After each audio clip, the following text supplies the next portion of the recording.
வணக்கம். உதயநிதி ஸ்டாலினும் சரி, ஸ்டாலினும் சரி, திமுக கூட்டணியிலேருந்து காங்கிரஸ் வெளியேறினதுக்கு மிகப்பெரிய கண்டனங்களை தெரிவிச்சுட்டு இருக்காங்க. இளைஞரணி ஆலோசனை கூட்டத்தில் கூட உதயநிதி ஸ்டாலின் பயங்கரமாக பேசியிருந்தார். காங்கிரஸ் துரோகம் செஞ்சிருச்சு, இனிமேல் எந்த சூழ்நிலையிலும் திமுக கூட்டணியில் காங்கிரஸை சேர்க்கவே கூடாது, பச்சை துரோகம் பண்ணிட்டு போயிட்டாங்க, அவங்க வெற்றி பெறதுக்கு நம்மளுடைய திமுக காரங்களுடைய உழைப்பு தான் அதிகமாக இருந்தது அப்படின்லாம் பேசினார். ஆனால் காங்கிரஸ் தரப்பு லைன் கட்டி ஒவ்வொருத்தவங்களும் திமுகவுக்கு பயங்கரமாக பதில் சொல்லியிருக்காங்க. அது இல்லாமல் ஐயுஎம்எல்ல காதர் மைதீன் கூட அவர் கூட என்ன சொல்லியிருக்காரு, அப்படியெல்லாம் விமர்சனம் பண்ணக்கூடாது, எங்கள் ஓட்டுனால தான் திமுகவே ஜெயிச்சிருக்கு, திமுக ஜெயிச்ச தொகுதிகள்லாம் பாருங்கள், எங்களுடைய வாக்குகள் அதிகமாக இருக்கும், அதனால தான் திமுக ஜெயிச்சது, இல்லைன்னா இன்னும் அதிகமாக தோற்றுருக்கோம் அப்படிங்கிற மாதிரி ஒவ்வொருத்தங்களும் அவங்க தலைமையில் தான் திமுக ஜெயிச்சுது அப்படிங்கிற மாதிரி ஒரு பில்டப்பை கொடுத்துக்கிட்டே இருக்கிறாங்க. இது இல்லாமல் காங்கிரஸ் மேலே தனிப்பட்ட கோபம் என்னத்துக்கு, ஸ்டாலினுக்கும் சரி உதயநிதி ஸ்டாலினுக்கும் சரி என்ன கோபம், ஏன் அப்படி கோபம்? அவங்க போகிறாங்க, அவங்க கட்சியை அவங்க முடிவு எடுக்கிறாங்க, அந்த முடிவை அவங்க எடுத்து செயல்படுத்துகிறாங்க, போயிட்டு போகிறாங்க. அதுக்கு முன்னாடி ஏன் நம்ம இவ்வளோ சங்கடப்படணும் அப்படின்னு சொல்லி திமுக காரங்களாம் யோசிக்கிறாங்க. ஆனால் காங்கிரஸோட எண்ணம் என்னன்னா, முன்னாடியே திமுகக்குள்ளே ஒரு குழப்பத்தை ஏற்படுத்துகிறாங்க. தேர்தலுக்கு முன்னாடியே கூட்டணிக்குள்ளே பிரச்சனை பண்ணிக்கிட்டே இருந்தாங்க.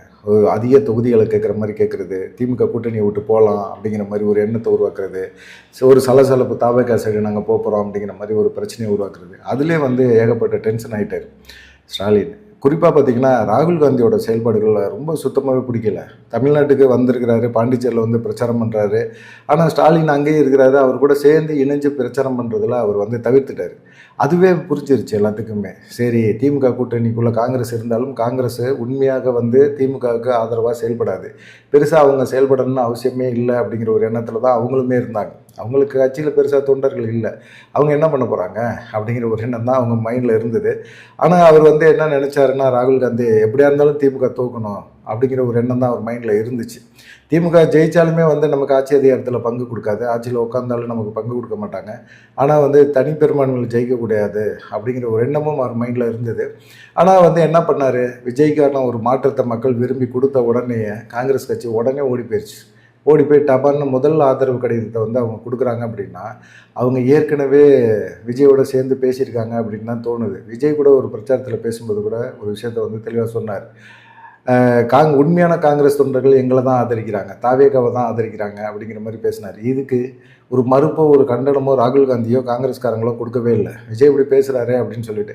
ஆனால் திமுக என்ன செஞ்சாங்க, சரி பேசுகிறவங்க பேசிட்டு போகிறாங்க, நம்ம வேலையை நம்ம பார்ப்போம் அப்படின்னு சொல்லி கடினமாக உழைச்சி தான் ஒரு 5 எம்எல்ஏக்கள் காங்கிரஸுக்கு கிடைக்கிறது வச்சாங்க. இவ்வளவு சுற்றுச்சு விஜயோட சுனாமியை அடித்த போது கூட ஒரு 5 எம்எல்ஏக்கள் காங்கிரஸ் ஜெயிக்குதுன்னா அது அவங்களுடைய சொந்த சுய உழைப்பு அப்படின்னு அவங்க சொன்னால் அதை எந்த ஆளுமே நம்ப மாட்டாங்க, எந்த கட்சிக்காரனுமே நம்ப மாட்டாங்க.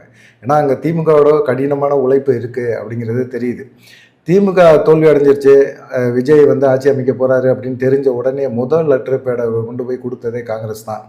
அதோடு இல்லை அவங்க, அதனால தான் ஸ்டாலின் ரொம்ப கூப்பிட்டாரு, நீங்கள் போகிறீங்களா போங்க, எங்கள்கிட்ட சொல்லணும்னு அவசியம் இல்லை, சொல்லலை, தன்னிச்சையாக செயல்படுறீங்க போங்க. ஆனால் விசிகா கம்யூனிஸ்ட் இவங்கெல்லாம் பேச்சுவார்த்தை நடத்துகிறாங்க, நாங்கள் அங்கே வெளியே இருந்து தரோம், அமைச்சரவையில் நாங்கள் இடம் பெறலை அப்படின்னு சொல்லி திமுகவோட அவங்க தொடர்ந்து கூட்டணி வைக்கணும் அப்படிங்கிற ஒரு எண்ணம் அவங்க மைண்டில் இருக்குது, அவங்க பேசுகிறாங்க.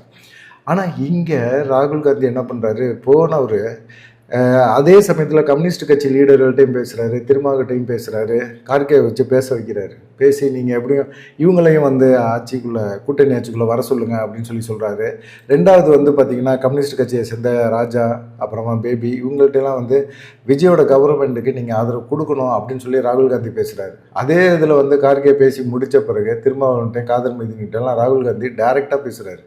நமக்கு மதசார்ப கூட்டணி முக்கியம் கிடையாதுங்க, அந்த கூட்டணியில் பிரயோஜனம் கிடையாதுங்க, அவங்களால நம்மளால் தாங்க அவங்க வளர்ந்துக்கிட்டு இருக்காங்க, அவங்களுக்கு ஒன்றுமே ஆதரவே இல்லைங்க, திமுகவுக்கு தமிழ்நாட்டில் பெருசாக ஆதரவே இல்லைங்க, நீங்கள் ஏன் இன்னும் நம்பிக்கிட்டே இருக்கீங்க, திரும்பவும் சரி காதர் மீதுன்னு சரி, நீங்கள் அப்படியே விஜய்க்கு ஆதரவாக நீங்கள் லெட்டர் கொடுங்க, ஆட்சியில் பங்கு எடுத்துக்கங்க, அமைச்சரவையில் பங்கு எடுத்துக்கங்க, நம்ம ஒரு கூட்டணியை உருவாக்குவோம், விஜயோடு சேர்ந்து நம்ம ஒரு மதசார்பற்ற ஒரு கூட்டணியை நம்ம உருவாக்குவோம், நம்ம கூட்டணி தான் எதிர்காலத்தில் மிகப்பெரிய அளவில் ஜெயிக்க முடியும் அப்படின்னு சொல்லியிருக்காரு. கேரளாவில் காங்கிரஸ் கூட்டணிக்கு முஸ்லீம் லீக்குக்கு கிட்டத்தட்ட ஒரு 5 அமைச்சர் பதவி கொடுத்துருக்காங்க. அதை சுட்டி காட்டி விஜய் தலைமையில் நீங்களும் அமைச்சர் பதவி வாங்கிக்கங்க அப்படின்னு சொல்லி காதர் மையன்ட்ட கார்கே பேசியிருக்காரு, ராகுல் காந்தியும் பேசியிருக்காரு. இது முன்னாள் முதலமைச்சர் ஸ்டாலின் காதுக்கு வந்திருக்கு. ராகுல் காந்தி போனது கூட பிரச்சனை இல்லை, கூட இருக்கிற திருமாவளவனையும் கம்யூனிஸ்ட் கட்சிகளையும் அதே போல் பார்த்திங்கன்னா ஐஏஎம்எல்லையும் கூட்டிகிட்டு போகிறாரு. இது வந்து என்ன நல்லா இருக்குதா? அமைச்சரவையில் இடம்பெறனா பெறட்டு போ, அதை விட்டுட்டு இப்படி வந்து கூட்டணி கட்சிகள் திமுக ஆதரிக்கிற கட்சிகளையுமே கலைச்சி விடணும்னு பண்ணுறாரு ராகுல் காந்தி அப்படிங்கிற ஒரு கோபம் தான், அந்த பேச்சு தான் உதயநிதி ஸ்டாலின்கிட்ட இளைஞர் அணிகிட்ட பேசும்போது வெளிப்பட்டுச்சு அப்படின்னு சொல்கிறாங்க. வெளியே இருந்து ஆதரவு கொடுத்துக்கிட்டு இருக்க கம்யூனிஸ்ட் கட்சிகள் கூட இப்போது ஒரு குழப்பத்தில் இருந்துக்கிட்டே இருக்காங்க. நம்ம ஏன் திமுக கூட்டணியில் இருக்கணும்? ராகுல் காந்தி சொல்கிற மாதிரி நம்ம நாடாளுமன்ற தேர்தல் சமயத்தில் விஜய் தலைமையில் ஒரு கூட்டணி உருவாகிருக்குல்ல, இப்போ காங்கிரஸ் வந்து வராது. அதே போல் வந்து பார்த்திங்கன்னா விசிகாவும் அமைச்சரவையில் இடம்பெற்றா அவங்களும் நாடாளுமன்ற தேர்தலில் விசிகா வந்து திரும்ப தாவேக்காவை தான் ஆதரிப்பாங்க.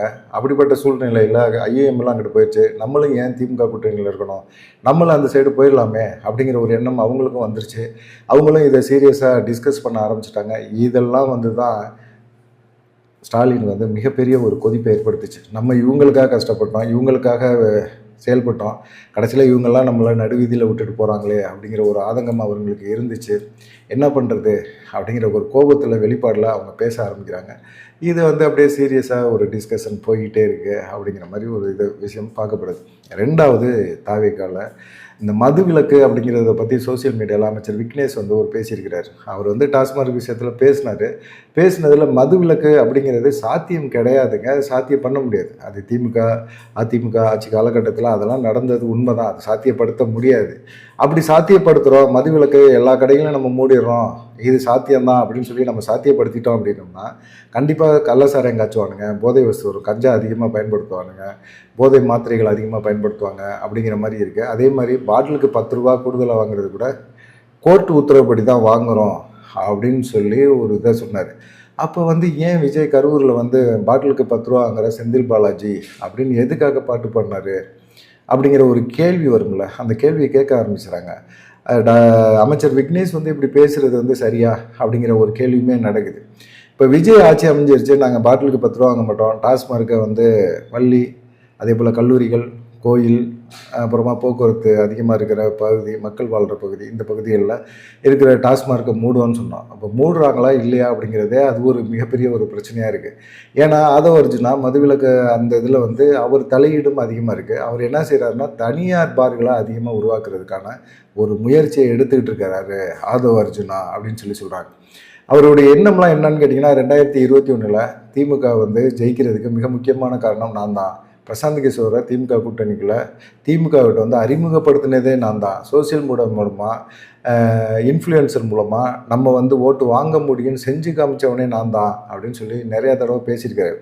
அதே போல் வந்து அவருடைய மச்சின சார்லஸ் கூட திமுகவுக்கு நாங்கள் 200 கோடி கொடுத்தோம் எப்போ 2021 அப்படின்னு சொன்னார். அதே போல் வந்து 2021 திமுக ஜெயிச்சு ஆட்சிக்கு வந்தோன்னே 2 விஷயங்களை வந்து அவர் செஞ்சார் ஆதவர்ஜுனா.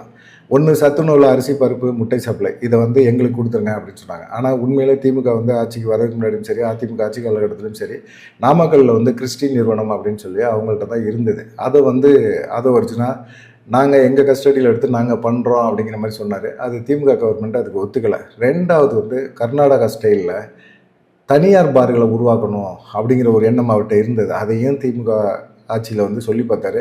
அவங்க அதுக்கும் செயல்பட விடலை. ஆதவர்ஜுனாவை கட்டுப்படுத்துகிறாங்க. ஆதவர்ஜுனாவை வெளியேற்றுறதுல தான் முடிவில் இருந்தாங்க, வெளியேற்றிட்டாங்க. அப்படி தான் நடந்தது. இப்போ வந்து பார்த்திங்கன்னா விஜய் கவர்மெண்ட் இவர் கையில் இருக்குது. இப்போ இன்றைக்கி அனிதா ராதாகிருஷ்ணன் கூட அதான் சொல்கிறாரு, தமிழ்நாட்டில் லாட்டரி டிக்கெட்டு அதிக அளவில் கொண்டு வர போகிறாரோ ஆதவர்ஜுனா அப்படிங்கிற மாதிரி இருக்குது. பார்க்கலாம் என்ன நடக்குமோ. அதை விட பார்த்திங்கன்னா இப்போது தனியார் நிறுவனங்கள் நீங்கள் நினைக்கிற மாதிரி நம்ம நினைக்கிற மாதிரி ஆதவர்ஜுனா வந்து ஒரு சரியான ஒரு நபர் கிடையாது. அமைச்சர் ஆதவர்ஜுனா அவர் வந்து கண்டிப்பாக வந்து தனியார் பார்களை அதிகப்படுத்துவார். நீங்கள் டாஸ்மார்க்குகளை மூடிட்டாங்க அப்படின்னு சந்தோஷப்பட்டுக்கிட்டு இருக்க இந்த மாதிரி சூழ்நிலையில் கூட தனியார் ஒயின் ஷாப்புகள் வந்து அதிக அளவில் திறக்கப்படும் அப்படின்னு சொல்கிறாங்க. அதே போல் தான் இன்றைக்கி நேற்று அமைச்சர் விக்னேஷ் பேசும்போது கூட ஒரு விஷயத்தை பேசினார். நீங்கள் இந்த மே மாதம் ஜூன் மாதத்துலாம் உங்களுடைய பார் லைசன்ஸை நீங்கள் வந்து மாற்றப்படும் அப்படின்னு சொல்லியிருக்கிறார். ஒரு ஆளே 31 பார் வச்சுருக்கிறாரு, எனக்கு தெரியும் அப்படின்லாம் சொல்கிறாரு. சரி, அந்த பார்களுக்கெல்லாம் என்ன நடக்க போகுது அப்படின்னா மூடுவோம் அப்படின்னு சொல்லிட்டு தனியார் பாரை உருவாக்குறதுக்கு ஆதவர்ஜுனா ஒரு பெரிய ஒரு ப்ராஜெக்டை போட்டு வச்சு ஒர்க் அவுட் பண்ணிகிட்டு இருக்காரு அப்படின்னு சொல்கிறாங்க. முழுக்க தாவேகா கட்சி விஜய் கட்டுப்பாட்டில் இல்லை. செய்தியாளர்கள்ட்ட வந்து அவர் சந்திக்கிறதுக்கு பயப்படுறாரு. சூலூர் சிறுமியோட அந்த கொலை சம்பவத்துக்கு, பாலியல் துன்புறுத்தல் கொலை சம்பவத்துக்கு அப்புறமா அவர் பேசுகிறது கூட மாட்டேங்கிறார். செய்தியாளர்களை அவர் சந்திக்கிறதே கிடையாது. இன்றைக்கி கூட தப்பிச்சு ஓடுறாரு. செய்தியாளர்களை சந்திக்க மாட்டேங்கிறார். முழுக்க முழுக்க இந்த சந்தர்ப்பத்தை ஆதவ அர்ஜுனா பயன்படுத்திக்கிறாரோ அப்படிங்கிற மாதிரி தோணுது. ஆதவ அர்ஜுனா முதலமைச்சர் விஜய்க்கு பதிலாக ஆதவ அர்ஜுனா பதில் சொல்லிட்டு இருக்கிறாரு அப்படிங்கிற ஒரு கொஸ்டின் மக்கள் மத்தியில் மிகப்பெரிய ஒரு சங்கடத்தை ஏற்படுத்திட்டு இருக்கு அப்படின்னு சொல்கிறாங்க. சரி, பார்க்கலாம். 2 விஷயங்கள் தான் மிக முக்கியமாக பார்க்கப்பட்டது. காங்கிரஸ் மேலே ஏன் திமுக கொந்தளிப்பாக இருக்குது அப்படிங்கிற ஒரு விஷயமும், அதே சமயத்தில் ஆதவ அர்ஜுனா தாவேகா கட்சிக்குள்ளே மிகப்பெரிய ஒரு ஆதிக்கத்தை, ஒரு சாம்ராஜ்யத்தை தனிப்பட்ட முறையில் உருவாக்குறாரு அப்படிங்கிற ஒரு குற்றச்சாட்டுமே எழுது. இதை பற்றி உங்களுடைய கருத்து என்ன அப்படிங்கிறத மறக்காமல் கமெண்ட் பண்ணுங்கள். நன்றி, வணக்கம்.